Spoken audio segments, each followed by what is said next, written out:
And why is it that with each passing year of our life, we seem to have less of it? So let's actually use the word energy. As you know, in the cell, there is a physical power plant called the mitochondrion, which is supplying us with ATP, which is the coin of the realm for the cell to be able to operate all of its machinery, right? So one of the things that happens when you get older is that your mitochondria run down. You have fewer of them, and they're less efficient. And actually, drugs can do that to you too. They can harm mitochondria. Recreational drugs. No, the drugs you take for illness. Here's the good news. The good news is that you can replenish your energy by exercise. Mm-hmm. That exercise is the best drug you could ever take. It's the cheapest drug you could ever take that can help every organ in your body. It helps, obviously, your heart. It helps your brain. It rejuvenates your brain. It helps your immune system.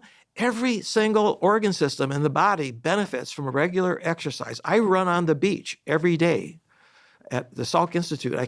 I also it's on a mesa, 340 foot above so I go down every day, and then I climb up the cliff. Yeah, those steps down to Black's Beach they're a good workout. It's like putting away reserves of energy for when you get older. The more you put away, the better off you are. Here's something else. Okay, now this is jumping now to Alzheimer's. So a study that was done in China many years ago, and they went and they had three populations. They had peasants who had almost no education. Then they had another group that had high school education, and then they were people who were had advanced education. So it turns out that the onset of Alzheimer's was earlier for the people who had no education, and it was the latest for the people who had the most education. Now this is interesting, isn't it? Because and presumably the genes aren't that different, right? I mean, they're all Chinese.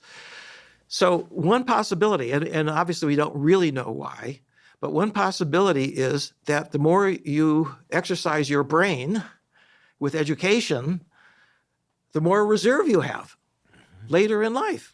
I believe in the notion, and I don't have a better word for it, maybe you do, or a phrase for it, is of kind of a cognitive velocity.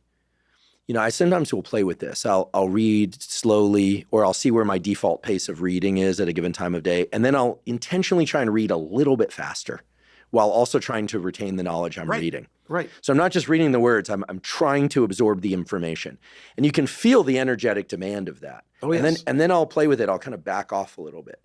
And then I'll go forward. And I try and find the sweet spot where I'm not reading at the pace that is reflexive, but just a little bit quicker while also trying to retain the information.